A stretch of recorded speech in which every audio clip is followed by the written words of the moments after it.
Good then. Good morning, everyone. Welcome to our December 17th regular council meetings. This is a hybrid meeting. We do have people online as well as in the audience. I'm going to call the meeting to order, which is also our final meeting of the year for council. So, well, for some of us anyways, we still have a couple more meetings left outside of here. But anyways, I'm going to start off with the land acknowledgement. We respectfully acknowledge that the township of Havelock-Belmont-Methuen is located on the Treaty 20 Mississauga territory of the Mississauga and Chippewa Nations, collectively known as the Williams Treaties First Nations, which includes Curve Lake, Hiawatha, Alderville, Scugog Island, Rama, Haut-Soleil, and Georgina Island First Nations. The township of Havelock-Belmont-Methuen respectfully acknowledges that the Williams Treaties First Nations are the stewards and caretakers of the lands and waters in perpetuity, and that they continue to maintain this responsibility to ensure their health and integrity for generations to come. I'm going to ask everyone to make sure your cell phones are off or on vibrate so it doesn't disturb the meeting. And we have some minutes here from the regular council meeting on December 3rd. If everything's in order, I'll look for motion to receive those. Moved by Deputy Mayor Webb, second by Councillor Doherty. All in favor, and that's carried. Okay, with that, we're going to move right into delegations, and Byron Tan is here with Watson and Associates with regards to the development charges. So, welcome.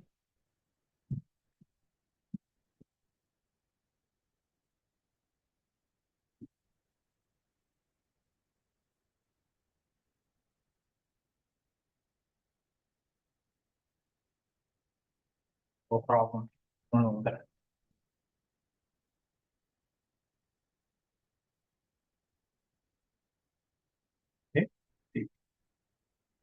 That sleep timer.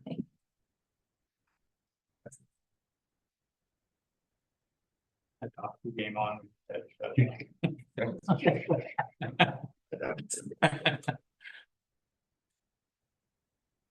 All right, then, Byron, welcome. Perfect. Good morning, Your Worship, members of council, staff, and the public.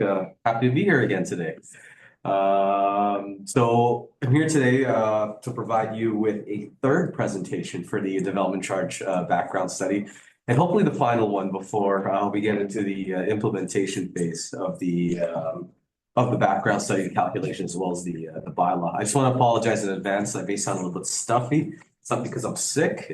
I got my wisdom tooth removed on Friday, so my mouth looked like I was a chipmunk all weekend. I actually, the swelling has gone down, but it makes it a little bit difficult to talk. So bear with me if I just need to take a moment and take a break every once in a while. But no, as I mentioned, today I'm here to provide a presentation update and.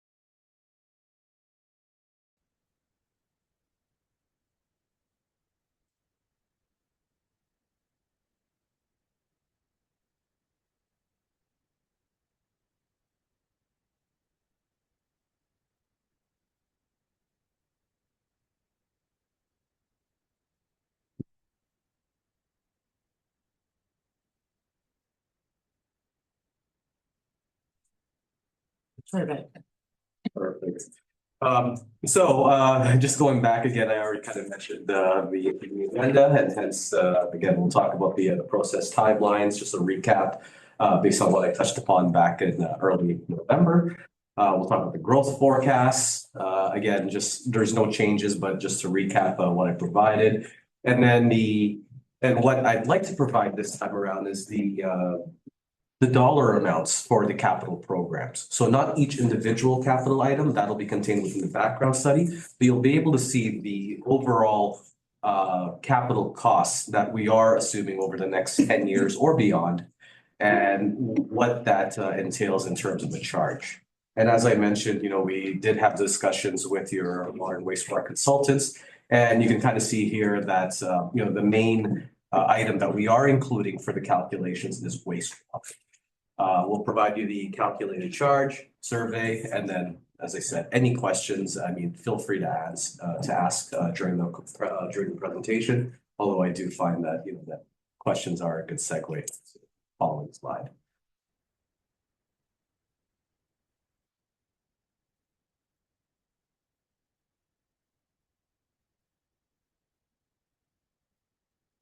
So just as a recap of the process, again, we started this process back in April of 2023. So that was the very first council presentation I provided. Since that time, we did a lot of work with township staff, going through the data collection, staff review, the calculations and policy work.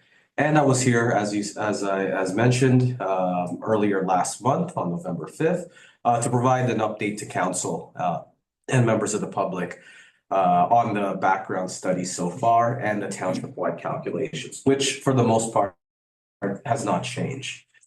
So really today's presentation, again, is to provide you a bit of an update because we are looking at wastewater as an added element to your development charge calculations. Now, subsequent to this presentation, obviously we're looking for feedback or any questions from members of council, because the intent is for us to publish the background study essentially this week. We'd like to provide it to the township for their review, subsequent to this meeting. And hopefully it will be uploaded basically by the end of this week before you go on your little bit of a shutdown or break into the new year. And then subsequent to that, we are looking to host the mandatory public meeting, which is a requirement under the Development Charges Act in January. And then subsequent to that, we can pass the bylaw or consider the passage of the bylaw essentially 60 days after the release of the study. So if we release the study by this Friday, as long as 60 days have passed, which in theory would be about, I guess, February 19th, give or take 60 days. That essentially is when anytime after that, we can consider a bylaw. So, and then that would then put a development charge fee in place for these. So just as a recap on the growth forecast, again, no numbers have changed, but just for your benefit, we are looking at a 10-year forecast right now for the township. We're going up to 2033, and based on the planning information, not only from the information from the township, but also from the county, we are looking at an estimated 612 residential population increase over this 10-year period, which translates to roughly just under 170 homes. Of this amount, in addition to that, we're also looking at 133,000 square feet of non-residential development, which translates to roughly 121 employees. And these employees and square footage is spread out between either commercial development, industrial development, or institutional development. And in terms of the capital summary, so this is something that is a new slide that we have not presented yet. And this is something where this is the culmination of all of the projects as basically analyzed, examined, and really looked at with a fine-tooth comb in terms of its DC and growth ability.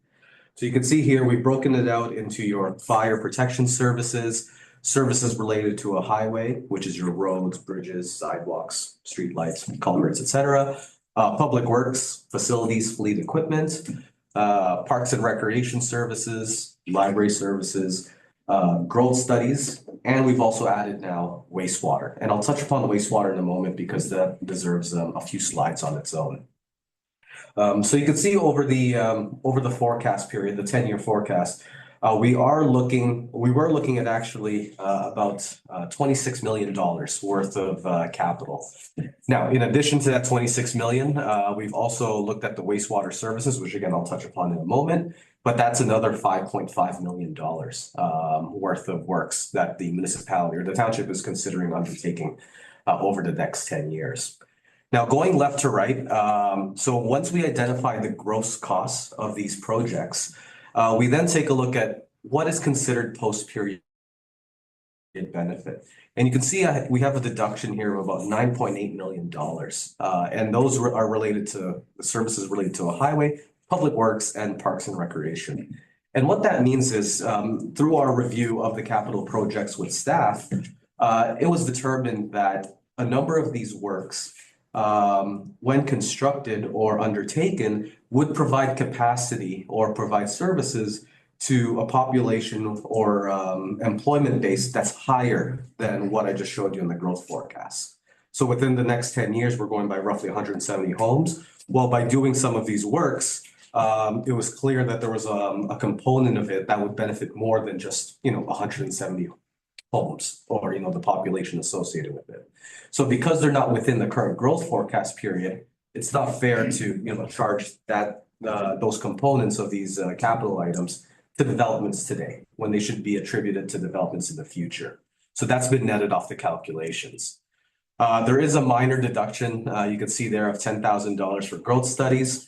That's really just attributed to any planning related studies that really are growth related, but aren't eligible under the DC realm. So for example, let's say you undertake an OP update.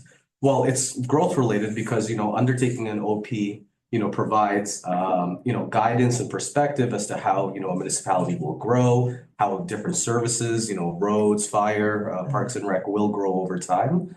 However, having an OP also addresses other departments that aren't DC eligible, finance, the CAO's office, council, et cetera, cultural items. So we do put a deduction there to recognize that if there are any of those global planning studies that they're not really eligible. And then we have a net capital cost. So you can see here about just under 22 million, so 21.9. Now, subsequent to that, we have to make a few more deductions. As you can see with DCs, it's not full cost recovery when it comes to just your capital projects. You can see we have something that's called a benefit to existing development. So you may have heard in probably one of my first presentations that when we do the calculations, we have to take a look at what portion of the projects will benefit not new development, but your existing population. So by upgrading a road, well, you already had a road there. So a portion of that may be attributed to replacement because, it was already existing for 20 years. We were going to resurface it again in 5 years anyways, or whatever the case may be. So by upgrading it, yes, you're now enhancing it. You're making it maybe asphalt from gravel, higher traffic counts, which can accommodate more traffic and development, but there was still an existing road there. So hence there is a benefit to the existing community. And you can see, there's roughly $13.3 million worth of benefit to existing. That's also been deducted from the calculations. And then lastly, we have about $3.9 million of grants, subsidies, or other contributions. So if you are receiving any external monies from whatever source, unless it deems that it is for the growth or non-growth related portion, we always assume that it's being shared between not only the municipality or the township, but also with the development community.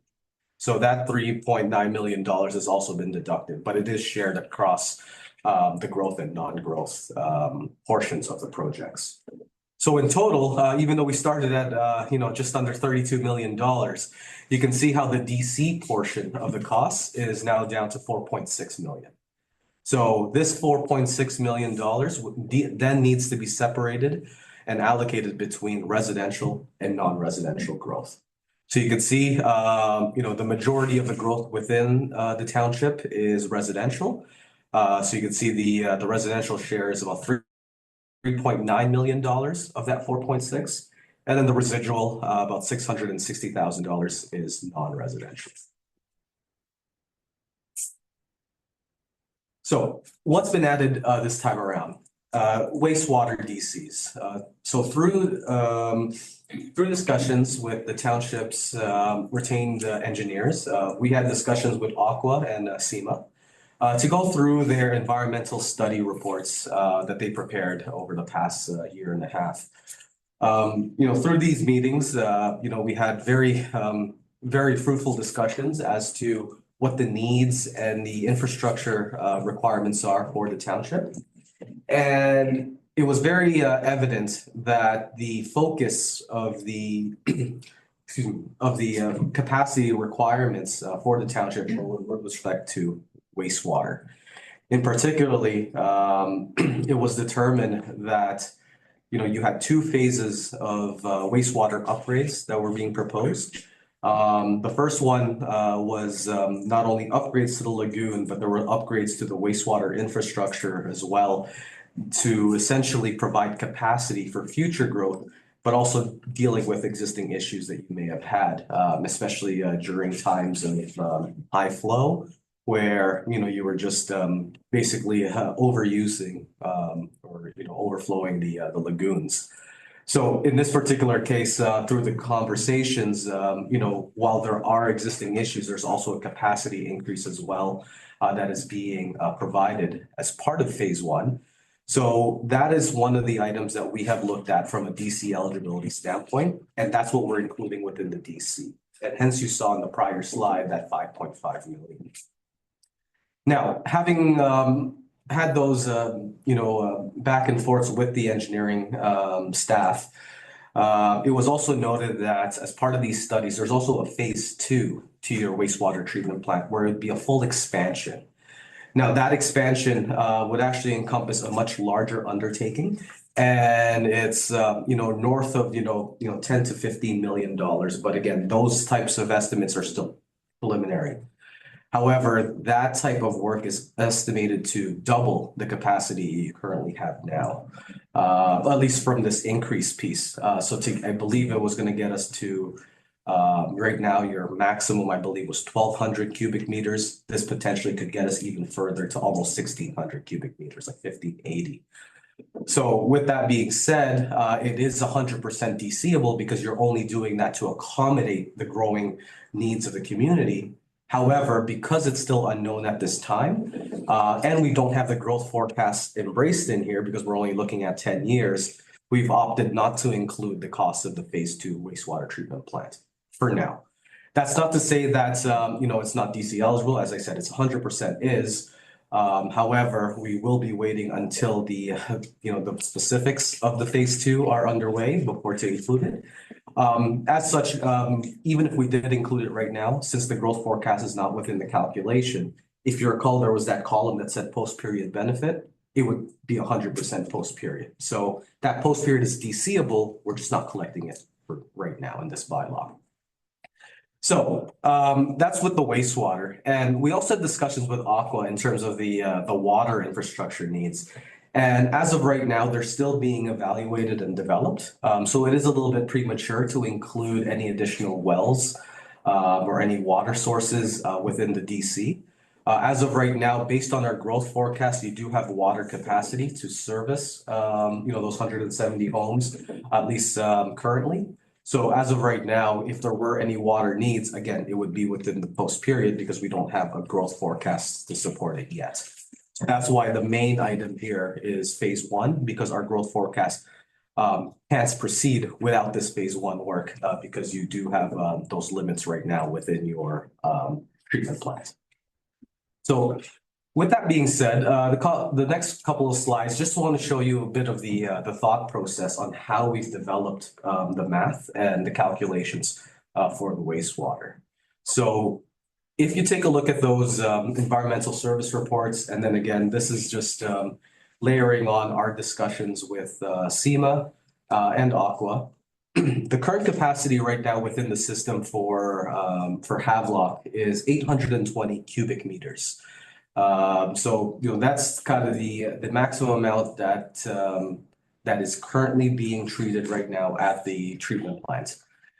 Now, having said that, we also have an additional 61.2 cubic meters per day of committed capacity that's already been allocated to the long-term care home that's currently being undertaken or constructed for the township. So that has already been factored into their calculations, and the long-term care home, along with the current utilization of the population and businesses, are now at 881.2 cubic meters per day. That's hitting the treatment plant. This is right now, for the most part, capped because of the way the peaking factors are, and if everyone flushed at the same time, the lagoon cannot handle the wastewater for at least that type of prolonged periods, and it's not being able to be treated properly, or at least in an efficient manner. So in order for it to be able to expand back to the 960, or the capacity that it can handle, it needs to be upgraded, and hence the phase one upgrades that are being proposed.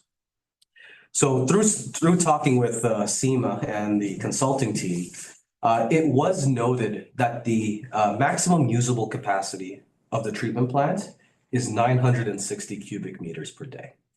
So that is the maximum that we, or the municipality, can utilize of that treatment plant before it triggers a phase two expansion.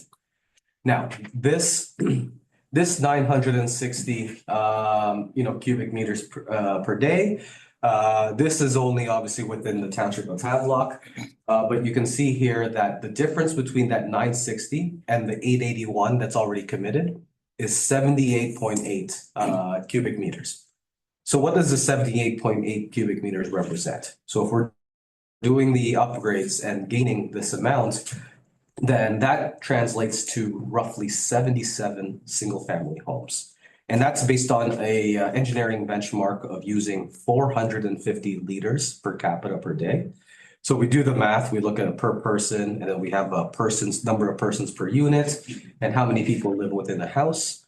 So what this is suggesting is based on our growth forecasts and their engineering numbers, it is estimated that potentially there could be a capacity for 77 additional homes if they undertake phase one. And that translates to 175 people or employees. We are assuming right now that a person or an employee equals the same type of utilization, again, just for the purposes of calculations. So with that being said, you could see here that the 175 is the additional amount of population that we can achieve. However, that whole upgrade is not just dealing with expansionary, but it's also dealing with an existing issue, as I mentioned. So with that, when we looked at the capacity of the plant relative to what is being gained versus who is already being utilized and who is being serviced, that translates to an 8% growth amount and 92% non-growth. So 92% of the plant is already being utilized for the existing community. 8% is still residual for new growth. So that's how, when we look at the calculations of that 5.5 million, 8% is growth related.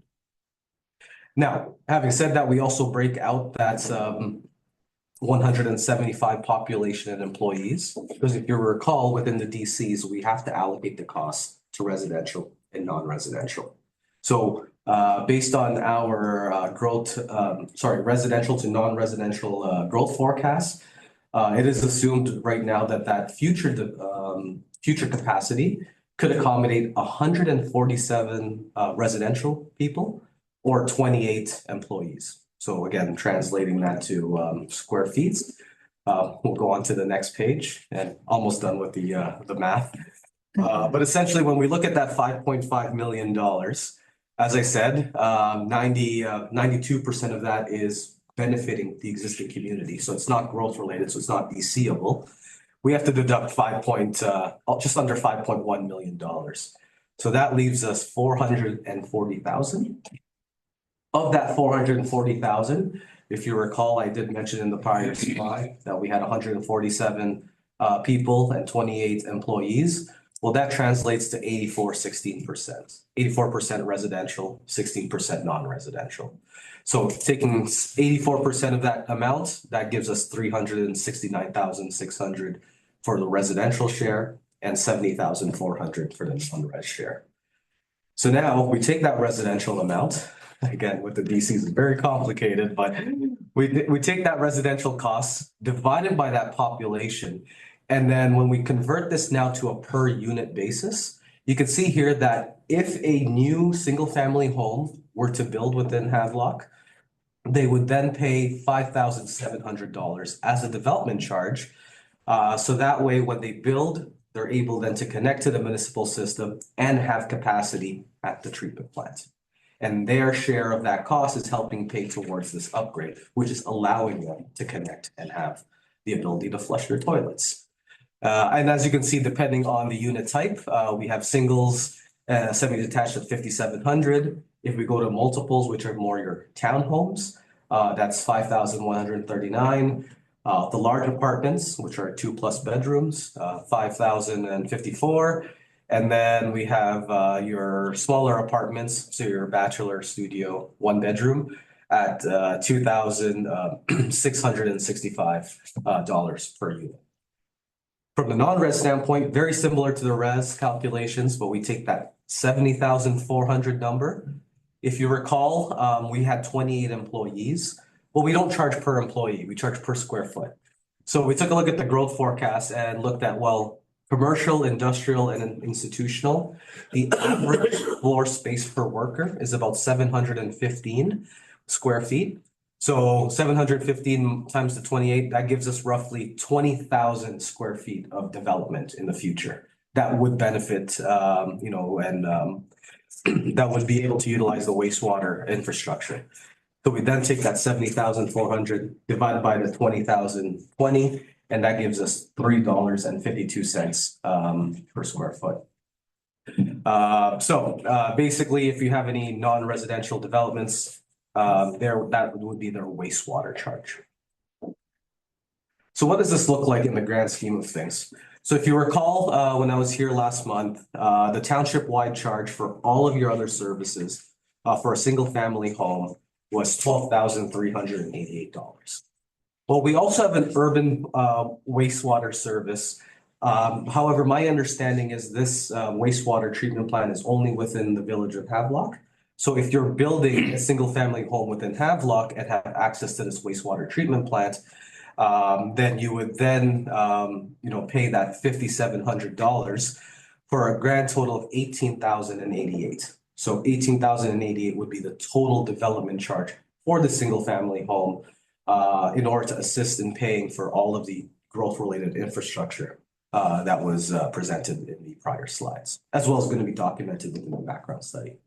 And you can see left to right, depending on the unit type, the corresponding charges, it's lower based on the number of people residing in those types of homes. So 16,300 for townhomes, just 16,037 for the large apartments, 18,457 for the 1 bedroom and studio for bachelor, and then a total of $7.97 per square foot for non-residential. Again, that total amount would only be for the ones that would be connecting to the wastewater treatment plant. If they're not connected to wastewater, they don't pay the wastewater charge. They only pay the township wide.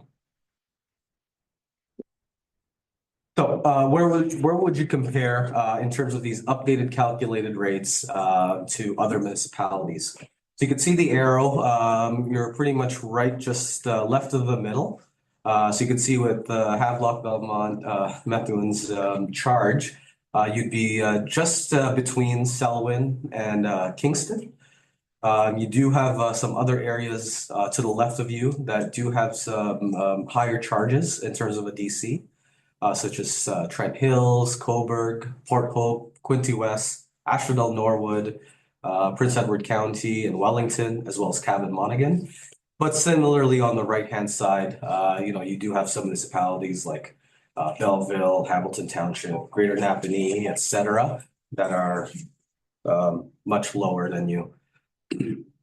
And just to be clear, with the chart, the lower tiers are the blue. The gold is the upper tier, so that would be again with the 2-tiered county or regional system, where well most of these should be in a county system. And then the green would be an education development charge. So again, as a reminder, the school boards whether the Catholic or the public school board, they also can impose a DC if they so choose. In terms of commercial per square foot, you can see you are right in the middle. There are some outliers here, well, actually one. You can see on the very far left-hand side, we have Prince Edward County in Wellington. They have a unique capital item that they're trying to recover for, and I believe it is related to water and wastewater. Hence, on a per square foot basis, they are the largest by far in any of the surveyed municipalities within the area. You can see their charge per square foot is roughly about $53, $54. Whereas yourselves, in comparison, with your upper tier charge and the education school board, you'd roughly be around the $12 per square foot, which again is right in the middle of the surveyed comparators.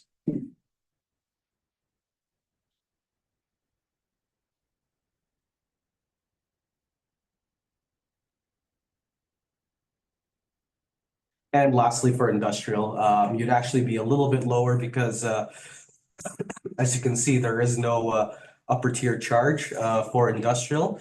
So all you would be charging is just the your own charge and the school boards. And you can see all the corresponding charges as well for the other municipalities. Again, with that exception of Prince Edward County and Wellington.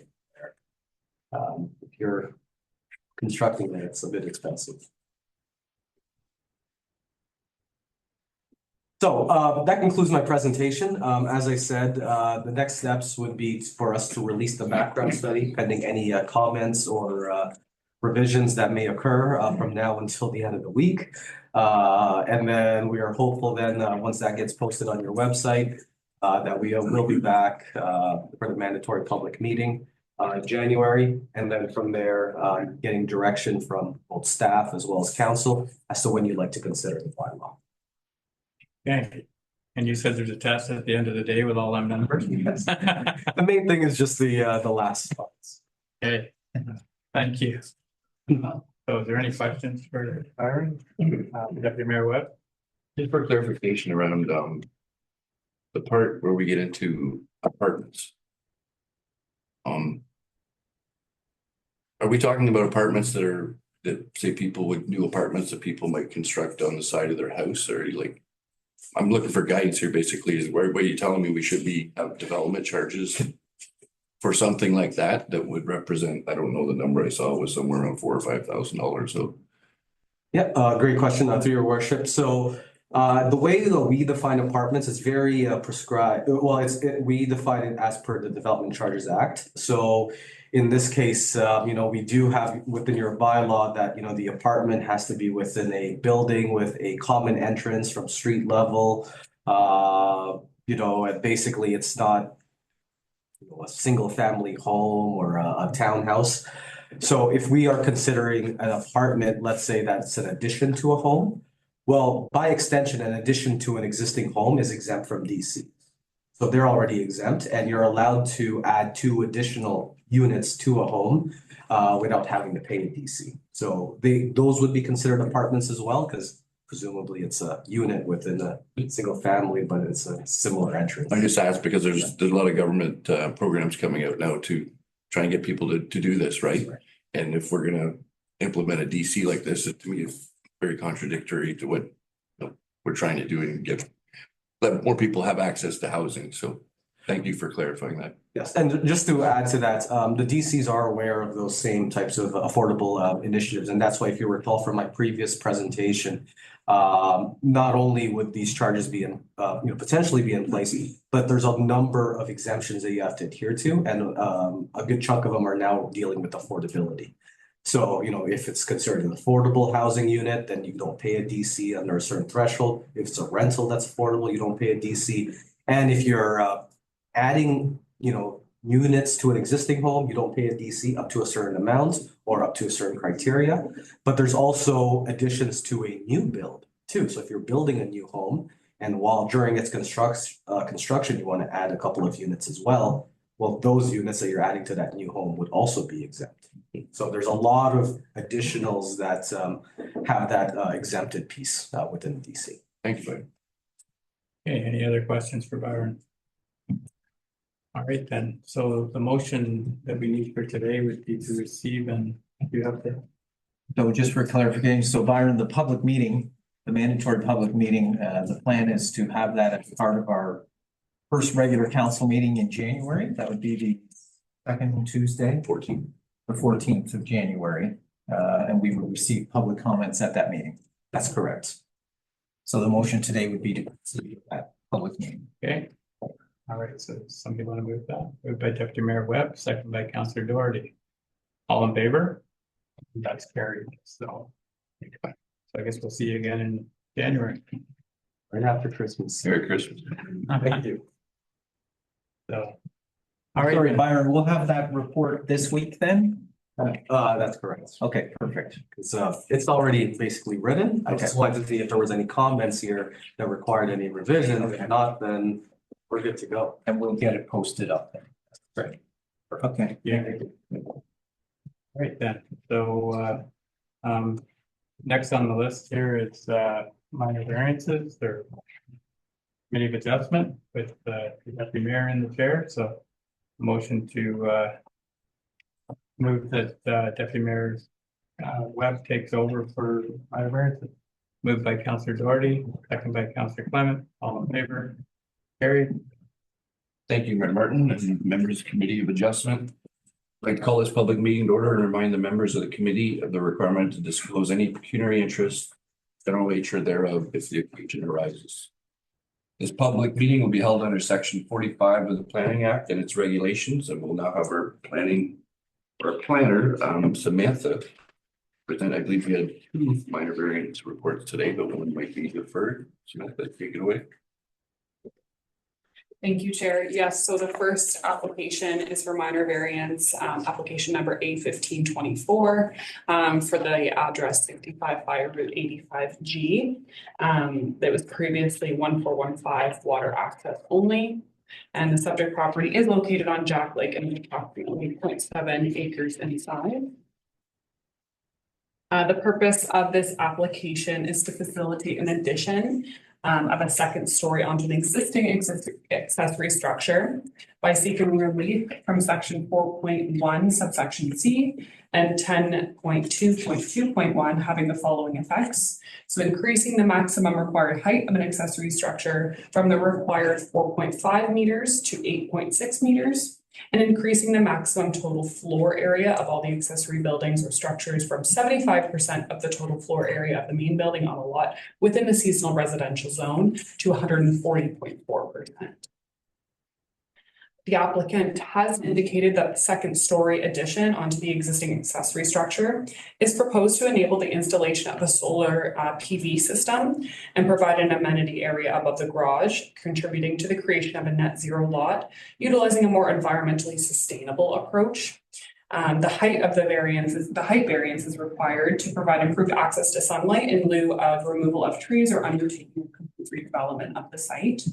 The existing seasonal residential dwelling is relatively small, so it makes it more challenging to balance the floor space between the accessory structures and the dwelling. So why we're seeing that second relief from the zoning bylaw. The planning staff have reviewed the application in accordance with the applicable planning legislation and policies, including the provincial planning statement, the official plan, and zoning bylaw. And planning staff can confirm that the application is consistent with section 45 subsection 1 of the Planning Act, as the application meets the intent of the official plan, meets the intent of the zoning bylaw, is desirable and appropriate, and is minor in nature. Due to the Canada Post-Strike mail-out notification was not provided to residents within 60 meters of the subject lands, it was still provided in accordance with the Planning Act, however.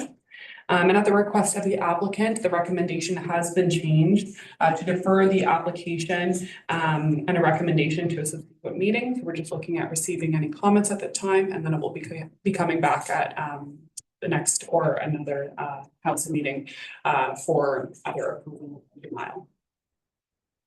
Thank you very much for that, Samantha. So committee, we have recommendation here to defer, I believe. I'll get the email. My motion, Counselor Doherty to defer, second by Counselor Clement, all in favor? That's passed, thank you. And then next, I believe, Davis. Yes, so thank you, Chair. We have a application A1624 for 722 Old Norwood Road. The subject property is approximately 0.5 acres in size. The purpose of the minor variance application is to facilitate the construction of 2 covered decks, one each on the front and rear of the single detached dwelling. And this is by seeking relief from section 6.2.6 subsection C, having the following effect of increasing the maximum lot coverage from 15% to 17.4%. So you can see here just the illustration of the front and the rear deck, covered decks there. Next slide, please. So a building permit was issued on September 26, 2024 for the construction of the single detached dwelling with an attached garage with a ground floor area of approximately 3,400 square feet. And at the time of the review of the building permit, it was determined that the proposed decks would actually exceed the maximum lot coverage.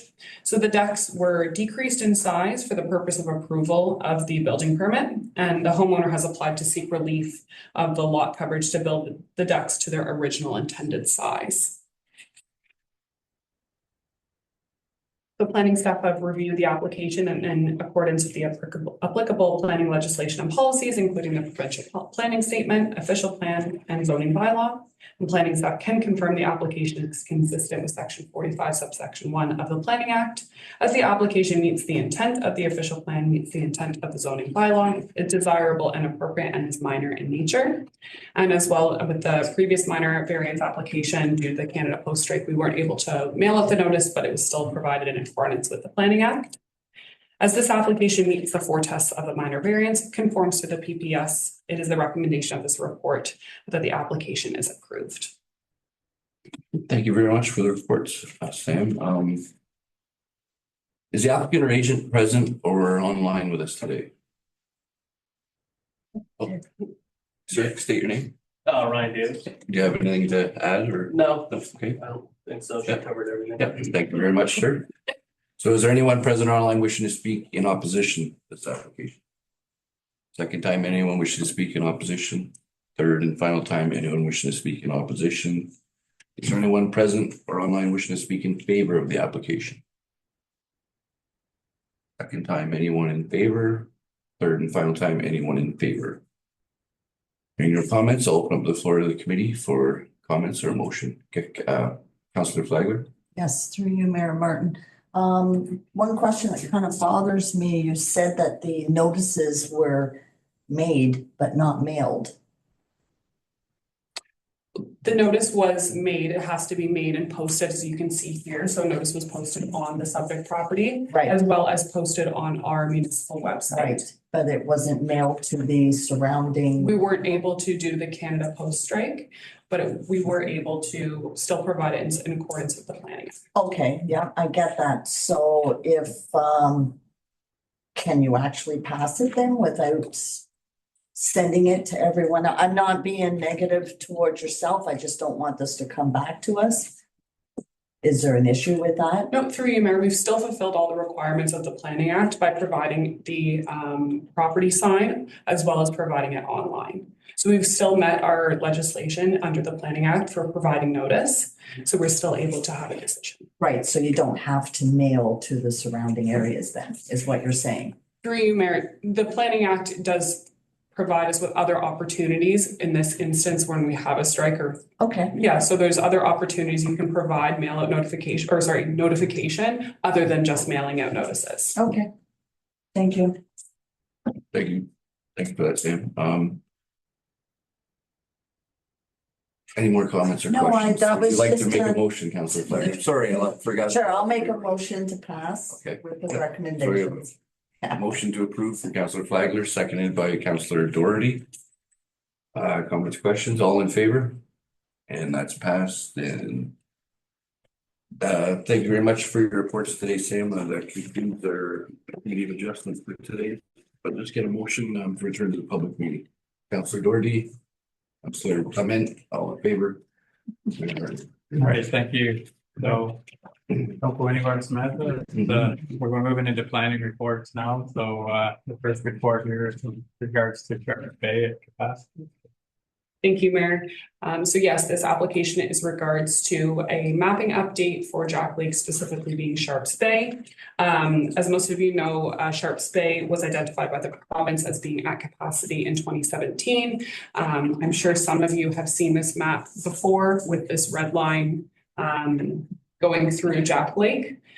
Next slide, please. So in May and September of 2024, you may recall that we had two planning applications that were brought forth for council's consideration that were both located on Jack Lake. And it was identified at that time that there were portions of Jack Lake that were incorrectly illustrated. And at no fault to the planner at the time, it was found that there was actually a mapping update on both the Peterborough County GIS system and also the updated official plan schedules. So although that red line that we saw in the previous slide, it just unfortunately provided an error in which Jack Lake was shown as being at capacity to the east of that red line, when in fact it was to the west where Sharps Bay is located. So next slide, please.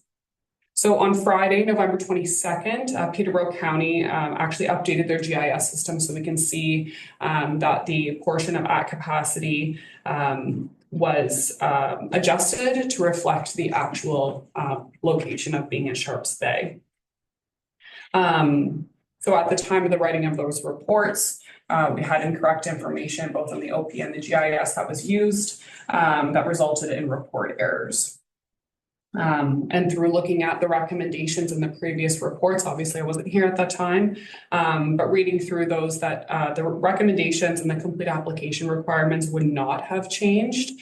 It's just as a result, for example, the Cousins zoning bylaw amendment, it was a redevelopment of the cottage and to a larger footprint, and an EIS was asked for. And at the time of the writing of that report, it said that the location of that subject property was within the at capacity portion, but it was not. So it was those two reports that they were flipped. One was saying that it was within capacity when it wasn't.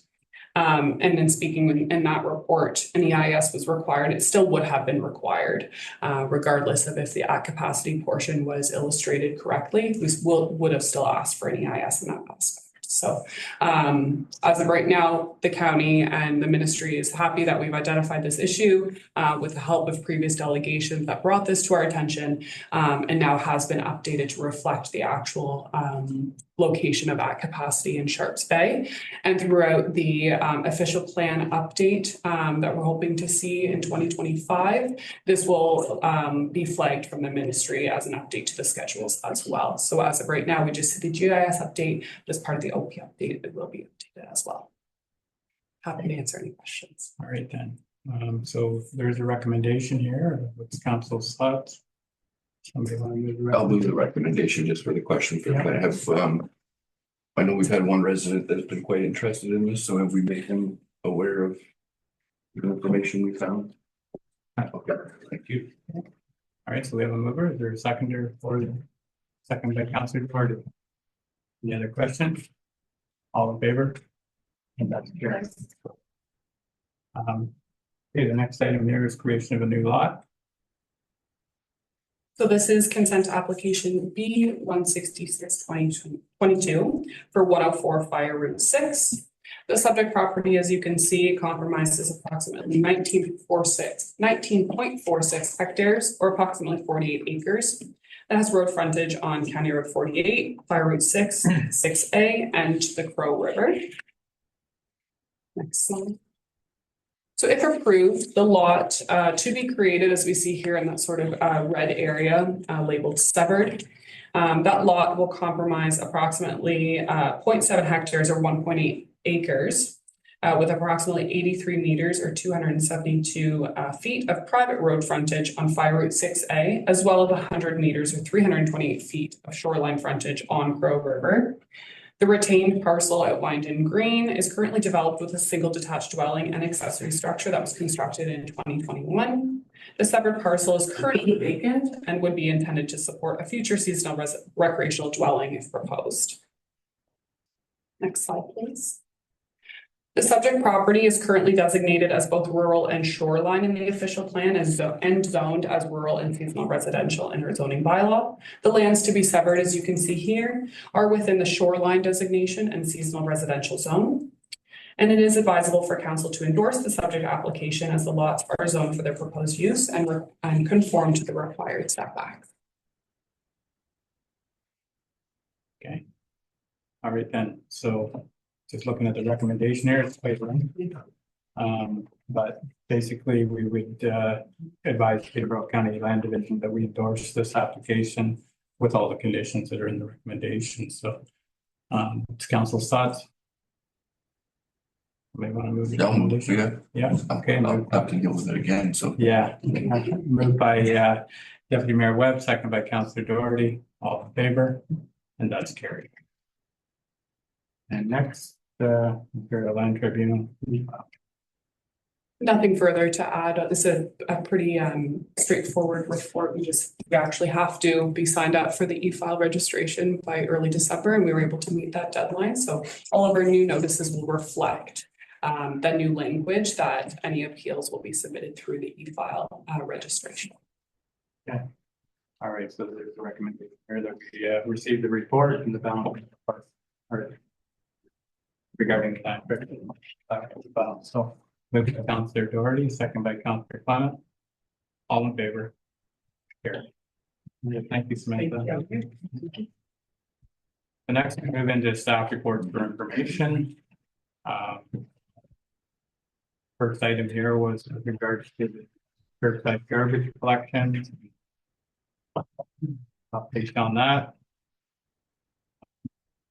The next item was Public Works Department update. With the drinking water system inspection report. The social media insights. Go ahead. Sorry, just quickly on that, doing very well. You know what I mean? Month over month, we're a couple of months there, we're up over 100% month over month. So whatever we're doing, everyone staff's doing with the media, let's keep it up. So we're very impressed. Okay, so, next is the November building report. And the following, the last one is recreation November department. If there's no questions with regards to those or comments, I'll look for a motion that we receive the staff reports for information. Moved by Deputy Mayor Webb, second. Councillor Clements. All in favor? Okay. Through you, Mayor Martin, why are we passing 1, 2, 3, 4, 5, 6 reports? But they're just for Just like that. information. Pardon? They're just for information, and I went through them all and over any questions. Well, I'm glad you went through them all. I went through them all, and you know what, Jerry, you do have some questions? Just looking here. It's hard to keep up here. Normally I write them down the night before. If I have a question coming up, I put it on so you're ready for it, but they are for information and you can ask staff after the meeting if you like. If there's some clarification needed. So, next we have staff reports, the follow-up action. First item on there is board and committee appointments.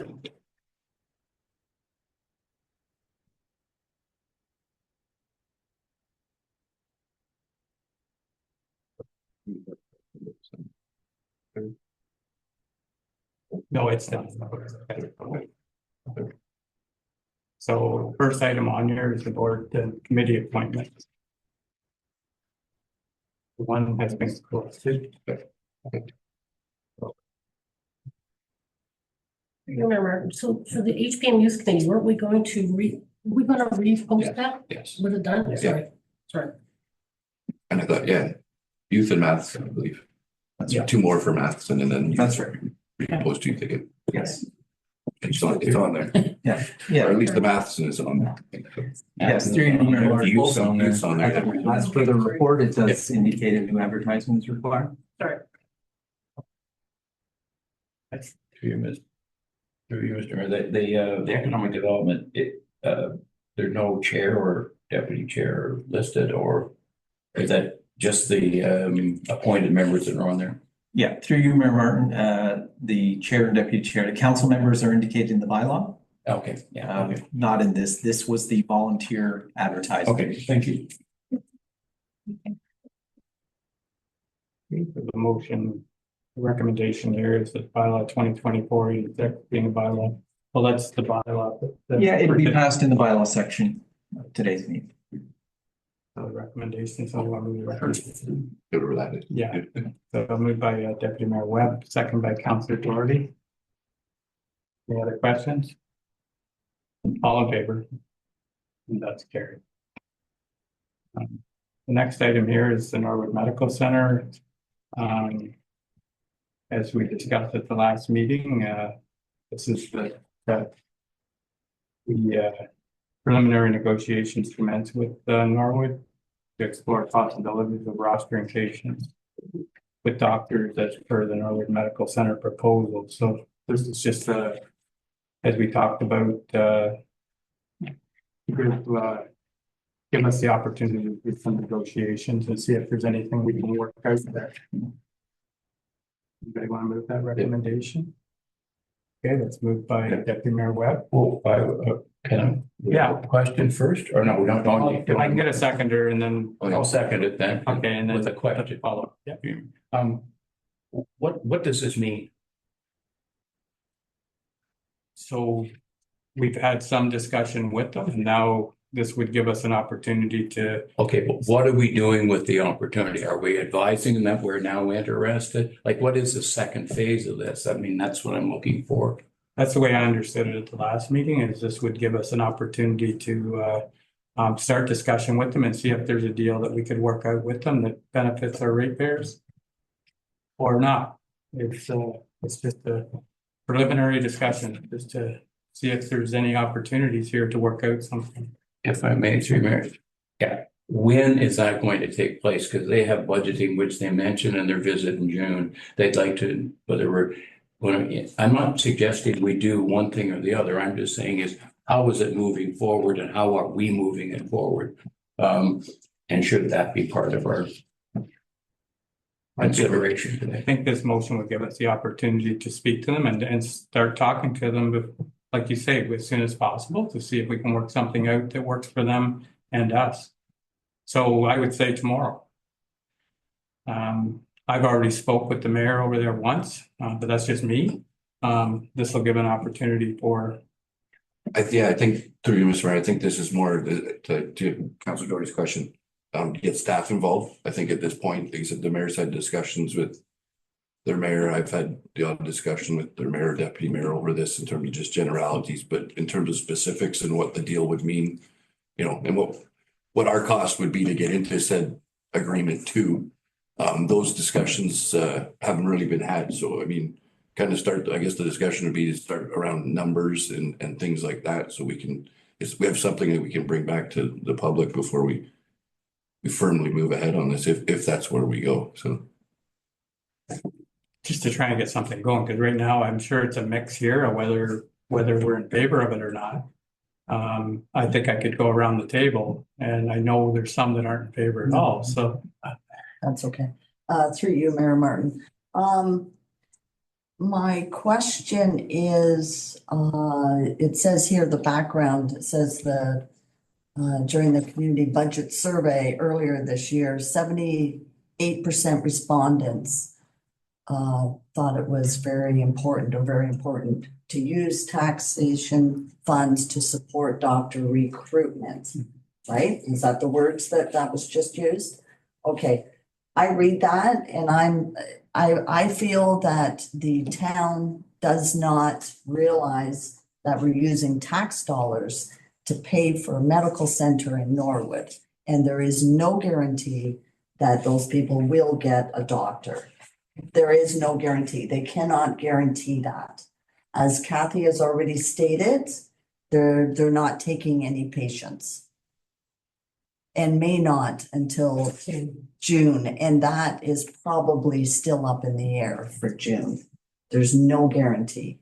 So I would really like it if we could have a public input on it for the use of I just have a question on where you get that information Just a from. minute, let it Okay. finish. what information. That people won't be allowed until June.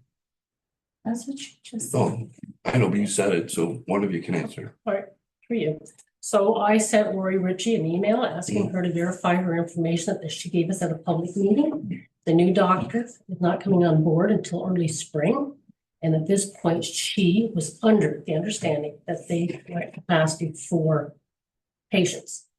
And that was just, Does Lori Ritchie run I wasn't sure that she ran the medical center in Norman. Well, it's just a question.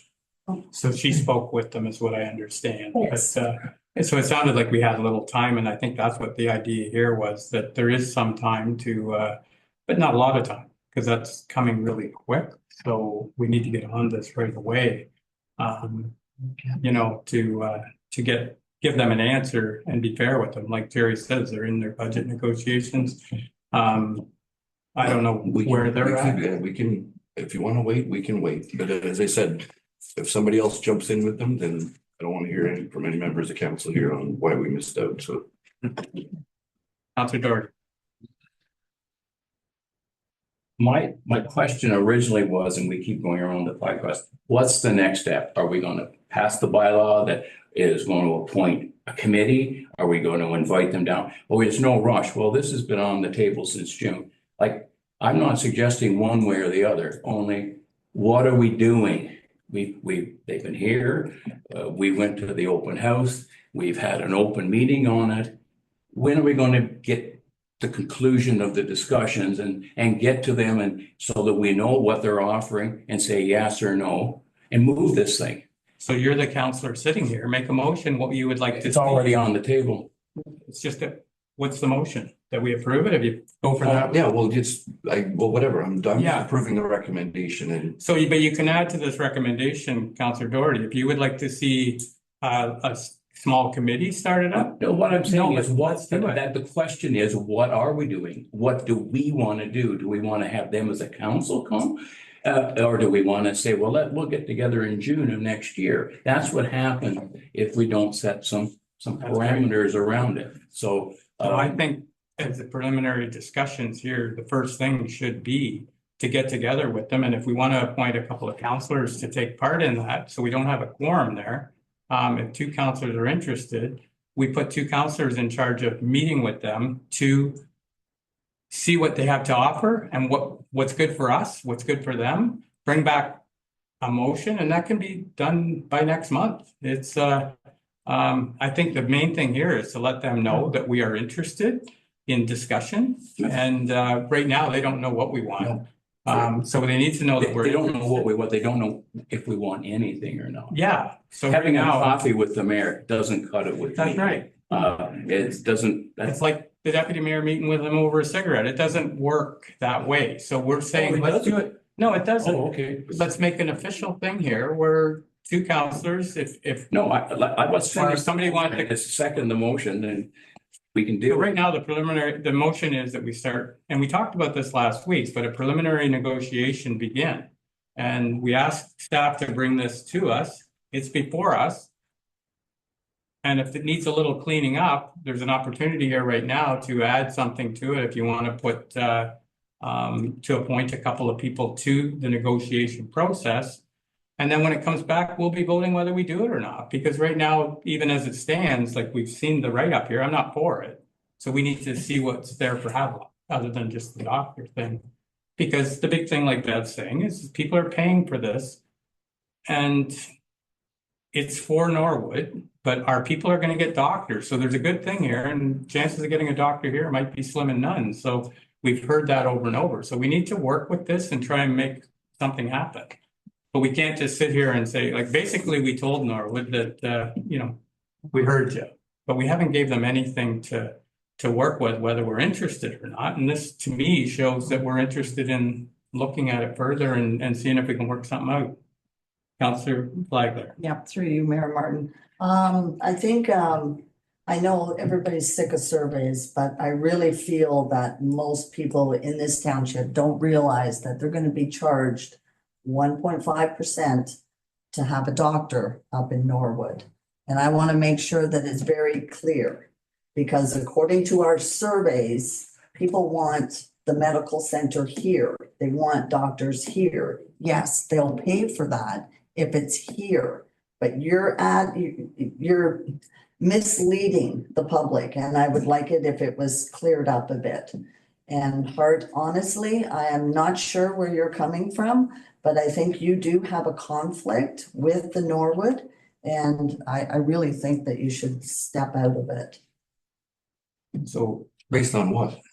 Based on what? Yeah, Oh, never mind. well, let's go down the road then. If you're gonna No, throw that that's- out. Go through me, You know what? excuse me, it goes through me here, speak Yeah. through me, and I just think that's up to, And that's up, fine. That's fine. yeah, like that's, Yeah, that's okay. so. But for today, like we discussed this at the last meeting, and this, like I agree, Jerry, if we should probably have a little more to this if we're gonna move ahead. Right now, all this is gonna do is tell Norwood that we're interested, we want to explore it. It doesn't say we're doing it or not doing it. If you don't want to do it, I put it out through this, Mr. If there's a counselor here that'd like to make a motion that we don't go with Norwood and just say no right now, go ahead and make the motion.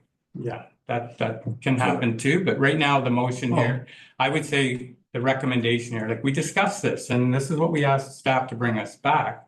And basically, it's to open up negotiations with Asphodel Norwood to see what it's gonna look like. We had some preliminary discussions at a delegation here, like back in July.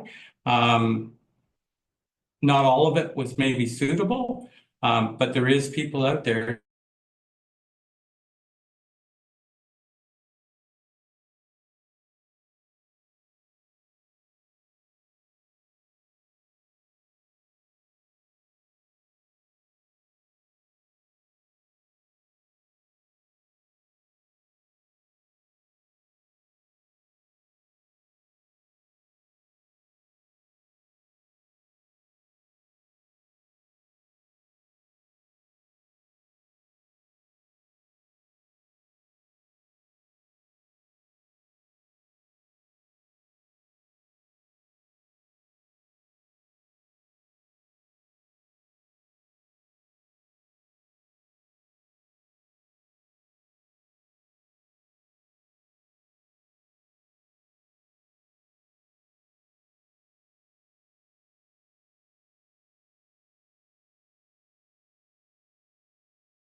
Okay, I'm sorry for everyone online. We are having some technical difficulties with our internet, so it keeps dropping off here.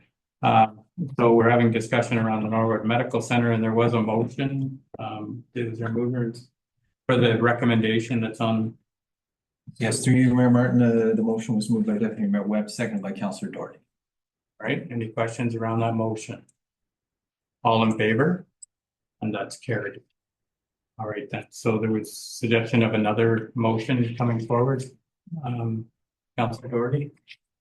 Well, this tells them we're interested, but the next step is, are we, do we want a committee? Do we want to meet with them as a council? Like, what do we want to do to find out all the information so that we could collectively make a decision on it? That's all I was trying to establish. Is I didn't say we should do it. I didn't say we should charge $150 or nothing. I just said, what's the chemistry of their deal?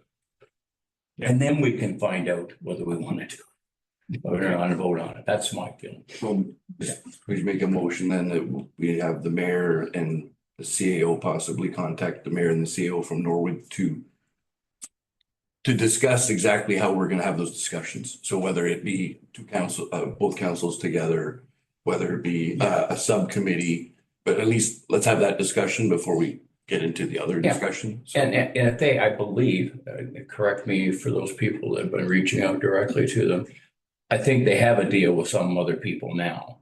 So they may have the makings of a 10-plate PDF file that they could send us as to what that agreement look, not the numbers and so on, but the conditions and how they signed on. Because I don't think they're going to have, if they have 4 groups come in, they're not going to have 4 different arrangements. They may have 4 different income streams based on the numbers. That's all I was saying. If we have, from my point of view, we have an opportunity. It's what we want to do with the opportunity. And then we need the information for everybody to have a look to see whether we want to go to the next step. That's what I was trying to establish in the first one. Yep. I don't know how you put that in the motion, Bob. That's your job. I'm just gonna ask council, but I'll ask you, so, and I know I suggested 2 of us, to move this thing along quicker, like was suggested, should Bob reach out initially here to see on this first motion how they want it to look? Because maybe we could meet all of our council with all their council. I'm always under a thing that sometimes when you get too many people there, it gets a little onerous. But the other side of it, if we could get it moving, the 2 of us, we can't take it very far other than we can get something in place. And then all of council is going to be involved in the decision in the end. So yeah, your motion right now would be the first step to you and I and Bob. Is that Bob in the motion too, or reach out to Norwood? Sure. Yeah. And arrange for a meeting, and then it might only be one meeting, and then the next one will involve all of council, I'm sure. So, but that would be to get things rolling. But I think we would want to know when we go to the meeting what we're looking at to bring back to our council so that we could adequately make a decision. That's what I'm looking for, because Bev has questions, Kathy has questions, Art has questions. Perhaps I may have a question, or maybe you have a question. But if we can get most of the information in here so that we can maybe finish this off, yay or nay? That's all I'm saying is yes or no. They got business to do, and so do we. Okay, so we do have a motion. We don't have a seconder yet, but the motion from Deputy Mayor Webb was that the mayor and CAO contact the mayor and CAO of Norwood to determine the process for possibly negotiating this and moving this forward. Through your mayor. I'd like to see Jerry added to that. I'd like the 3 of you. Yeah. So they can have 1 counselor plus Simon will 3 and 3. I'll second it if whatever. You moved Moved by Deputy Mayor Webb. moved by Deputy Mayor Webb, second by Councilor Doherty. Okay. Everybody understand? All in favor? And that's carried. Okay. All right. Moving on, the next item on here is correspondence, and we don't have any correspondence for action items, but there's a few items there under information. Any questions with that? If not, we'll for motion to receive the correspondence for information items, the balance of the correspondence, moved by Webb, second. Majority, all in favor? That's carried. So then we move into committee liaison reports. Art, County council, I get quickly just the budget. The budget was passed, recorded vote, so it wasn't unanimous. What they settled on was 6.28% tax increase from the county. So, sorry. Plus 2.5. No, the tax rate increase is 6.28. Okay. What I said. right then, and next items on council activity, or do you have? If I may, if you could get that your leader check with, it's too late anyway, but with the 2.5 levy, I don't know how long it's been in. Is this the third year? Oh, maybe not that. Or more than Yeah. that, okay. Okay, let's go with more than that.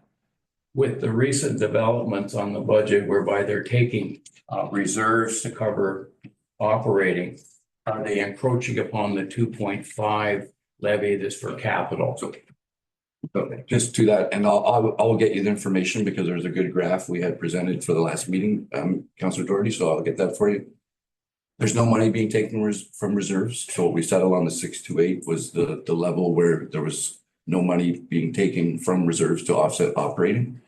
There was a discussion around lowering the 2.5 to a 2.0 to possibly recover more money. That was voted down. So everything is no money coming out of the reserves to pay for operating, and the 2.5 moving forward stays the same. So That was based on and I'll 2025's budget. But as the mayor has indicated, that the 2.5 has been going on for a while. So I'm okay with that, Art. there is a chart and I can show Okay, that to you. Here. Thank you. So I'll bring it up here. No, that's good. There was a lot of discussion around that 2.5 because a lot of work wasn't getting finished and Yep. yeah, so anyways. Okay, and so the next items in the liaison reports are minutes from cemetery board meetings, May and June. One was a site tour. But Any feedback from your site tour? quiet. All right. It's a quiet discussion. Quiet, they're always quiet. My apologies. So anyways, a motion to receive the liaison reports. In order, moved by Councillor Clement, second Deputy Mayor Webb, all in favor? That's carried. Okay, we don't have any written notice of motion. Is there any oral notice of motion to come forward today? Seeing none. Other business, no other business. The next item here is a bylaw, being a bylaw to appoint persons of various boards and committees. Bylaw 2024-086. Motion that would be Deputy Mayor Webb, seconded by Councillor Clement. All in favor? That's carried. So we do have a closed session. The motion here would be to go into closed session held under section 239(2)(b) for personal matters and 239(e) for litigation and potential litigation. The motion to go into close. Moved by Councillor Doherty, second by Councillor Clements. All in favor? Okay, do you have any motions that can go into open, Bob? No. So we're back in open. So next item on here is the confirming bylaw for today's meeting. Moved by Hart, second by Kathy, all in favor, carried. And the next is adjournment, Hart and Gary. All in favor.